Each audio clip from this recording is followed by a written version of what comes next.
Welcome my chess friends to a new YouTube video. In today's chess video we're gonna cover the second episode of Chess Improvement.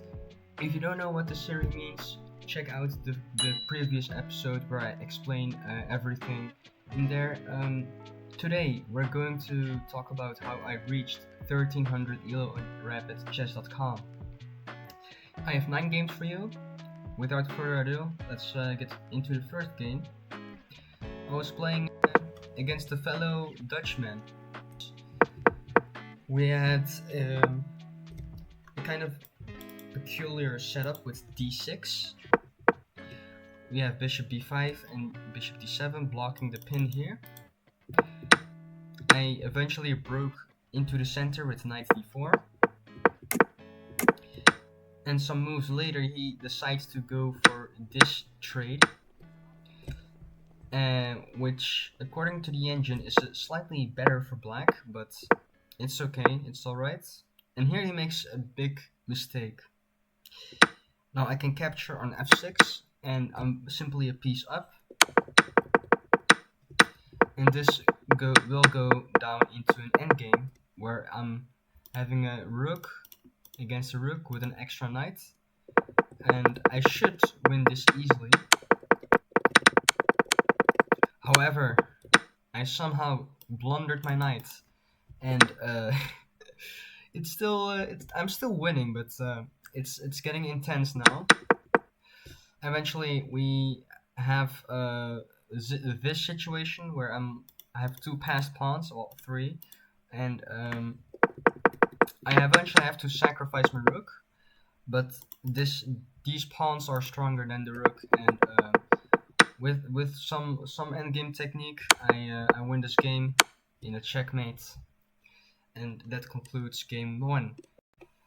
Game number 2, we have an Indian guy playing e4. We get an Italian opening. We trade in the center. We have queen a5 check, queen a4 check. He tries to get some play on the queen side. However, he blunders his pawn on b2. Now, this isn't a poisoned pawn, for your information. In fact, he also blunders a knight. Now I have a threat of going maybe bishop e2, and yeah, we trade bishops, and I'm simply in a winning endgame. Although he tries to repeat moves. Look, queen b6, rook b5, queen a6, rook a5. I eventually decide not to trade to repeat moves, and yeah, I blunder a fork. I give my knight away because I have no other option. We trade queens, and we're at this endgame, which should be completely equal. This pawn will be captured, and this is a completely equal endgame. No one should win, and we should make a draw. He did offer me a draw during this game, but I didn't accept it because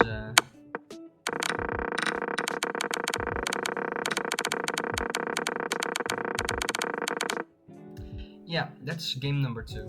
Game number 3, we're going against another Indian guy in a Spanish opening with a6. I believe this is the main line of this opening, although I'm not sure. We take on d4, and here he blunders a pawn. Knight takes e4. We have queen e2 pinning this knight. Now the correct move here is to play d5, which I did, but now I have to be careful after trades and knight e2. He's threatening to go f3, and the best move is probably, I don't have the engine, but it's probably queen e7. If he goes f3, I take the knight, but yeah, I did not do that. So because of this pin, I can't move it, and I was like, okay, I'm losing. What do I do? I'm losing a knight in the center, so what do I do? Well, I sacrifice another knight. Knight d3 check. He takes. I go queen h4 check. g3. And if one knight isn't enough to sacrifice, I sacrificed another knight. Knight takes g3. He does go queen e3, not accepting my sacrifice, because if he does take, I take the rook. So I block with bishop e4. The point is if he takes, I have this discovered check, winning the queen. But no, he's not born yesterday. He blunders a rook. So not only do I have a winning position, so we trade rook e8.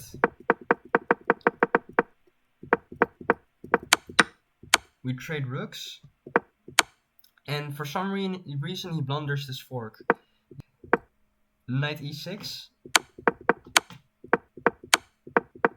I was kind of careful winning this endgame, but it didn't take me long to convert this into a Eurosign. So yeah, this is the game. I think I got to 12. Well, it says here 1294. I don't know what rating I was, if this is like after the game or before the game, but I was around 1300. Yeah, it says it here. I was 1300 when I won this game. And for this game we have a very standard position, except for the fact that my opponent played bishop e7 for some reason, which I literally cannot explain why. We trade bishops. We trade in the center, and he blunders this fork on e6. So he goes for this queen b6, counter attacking my pawn. I can still take the rook, but I chose to first attack the queen, and after trades he removes the rook and queen g4, threatening checkmate. He goes bishop f6, b3, rook c8, rook c1, and after queen a5, this was a little bit tricky because he found a way to get some counterplay. I was like, okay, I'm going to defend this pawn by playing a4, but I forgot that playing a4 would result in the capture of this pawn, and no matter where this knight goes, it will be captured.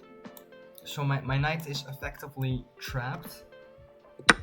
I take on g7, and yeah, now I'm down 2 points of material.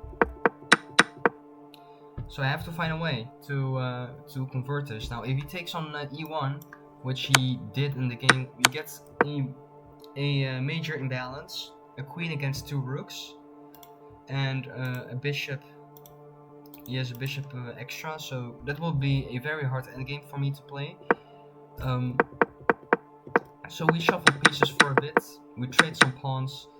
The only way I could get a chance is by promoting these pawns, but it's effectively a losing game for me. And then he goes rook f2. We dance a little, we shuffle a little, and at some point my pawn on a7 is gonna promote. I play queen b8 with the idea to take and promote this queen. But still, it's not very easy because he does manage to create a kind of fortress. A fortress in chess is when you have enough pieces to hold a draw, even if you're down material. So in this case, I cannot break through unless he makes a blunder. And the blunder was bishop f6. The reason why that's a blunder, because I trap a rook with b7. No matter where the rook goes, I promote my pawn, I win the game, and that's exactly what happens. So we have this endgame where we have queen against bishop. As long as I put the king and the queen on the light squares, I should be fine, which I did, and yeah, I won the game. Alright. I was playing against Gukesh. No, just kidding. This guy's another Indian, but he has a Gukesh profile picture. So that's cool, I guess. We play a Caro-Kann, and after bishop d3, normally you would either take or retreat, but in this case my opponent goes bishop d7.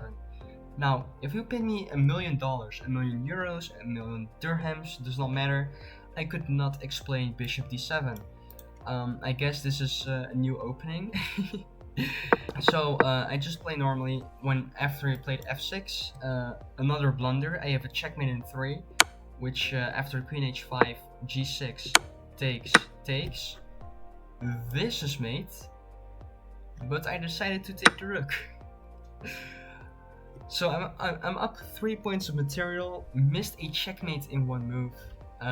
This is going great. Now I have to find a way to attack his king. We trade a piece. Now here I accidentally blundered my knight. Don't ask me why. I probably had rook e1. Probably. I don't know. Queen h8 and I take the pawn. It's still hard, but eventually f3, and it doesn't take long for him to collapse. And speaking of collapsing, after rook a to f1, in this position he played a very, very, very legendary move. He sacrificed the rook. Rook takes h2. Now, I can't take the rook, because after I take, I'm still winning. But ignored from that, I realized that I had a checkmate in 3 moves and I won the game. So, next game. I was playing against another someone from Luxembourg. e4, e5, a Petrov defense. I took an e5, d6, knight f3. This is very standard. He takes on e4 and I have queen e2. I attack his knight. I play bishop g5, and yeah, it's all very normal until I go knight d5. My intention is to attack the queen side, and that's where things go wrong. So we have knight d5, very logical to attack the queen. Of course, I move. I push my a pawn to probably get some checkmate on this king. But I'm just going to tell you, when you have a knight on either f8 or c8, there is simply no checkmate, and or we just trade knights in a very weird way. But yeah, I play queen b4. My last hope is to retreat my attack, trade queens. He doesn't go for it. He successfully found a way to infiltrate, and eventually I'm just simply losing. I'm down a few points of material. However, he blunders the rook, and with 17 seconds on the clock, I was like, okay, good game. Probably gonna end in a loss for me, but then he just blundered his queen, and I just took.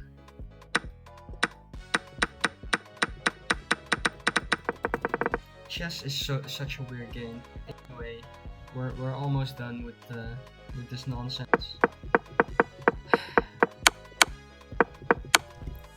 You know what? Okay, I hope at least these 2 games are gonna go better than the other ones.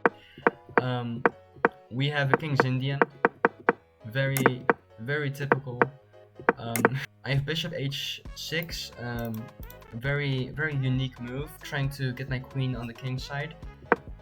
He doesn't accept it, but he does accept the bishop trade on g7. We trade rooks. He takes my pawn on e4, and yeah, I'm kind of losing, but I do have some tactics on this d file, and then, yeah, the 7th rank. So that's what I was hoping for playing this game. We trade queens, or we trade pawns, king g2. We almost go for a draw. However, I tried to attack his king, which almost works. And then I was like, okay, I'm losing this game. I'm down like 9 minutes on the 10 minutes on the clock. Let's trade rooks and play this endgame. What can go wrong? Yeah, we trade some pawns and we get in a situation where he is up a pawn, two passed pawns against one. I'm losing, probably, but I managed to get this. My bishop here on f1 is blocking this pawn. I'm trying to kick the knight out of my territory and promote it. I do succeed in doing this, and suddenly I have some chances. And yeah, we just go for a draw because I can't really win with a bishop. So that's what brings us to the last game of this video. I was playing with black pieces. I played queen f6 intending to get a scholars mate, but unlike the other game, he did play queen f3. Yeah, knight c6.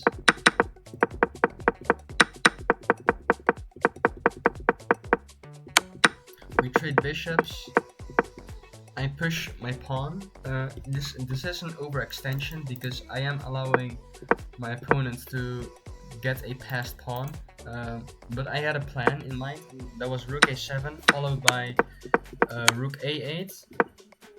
Now, one blunder I did make is allowing my opponent to take on f7 with his knight, and being down 2 pawns isn't a good thing, not in a chess game at least. So I tried to play knight d4 and take this, trying to take this pawn on c3. But first I wanted to kick his knight and then take the pawn and then retreat. Maybe I want to trade bishops. Maybe I want to take the pawn and compensate an equal position. And yeah, none of that happens because I take on b4, rook c1. Now I take on a6, and after trading the rooks and losing my pawn on b5, I thought, okay, maybe I can hold this. And by the way, this is a very nice pawn sacrifice. If I would have taken, this is a fork, and I'm simply losing. But I did not do that and played king d8. We have bishop f4. Now, one thing is obvious, I'm losing my pawn on c7, but I have one trick up my sleeve, and that's rook a2 check. Winning the pawn on g2, losing the pawn on c7, and trading the rooks. Wow, this is, by the way, this is a very cool move. Sacrificing the rook to get a fork, resulting in me winning a pawn and going for this endgame where I have two knights against a knight and a bishop. We take pawns, we trade pawns, we have knight d4, blundering another knight. I take, he doesn't take back for some reason. He has to hold another draw, probably. I play knight f5, defending everything. And then I blundered this deflection tactic with h5. If my only move was king f7, or king h7, I guess, and that loses the knight. So I'm still, whoa, okay. Apparently I would have had to go in a different direction with the knight, but yeah, I guess knight f6 was the best move. Maintaining the pressure on this this pawn. If he takes, this was a winning endgame for me because I have two pawns. And yeah, I didn't consider knight f6 really. Yeah, so I went knight g3, and somehow this is a blunder. And yeah, this is a very drawish endgame.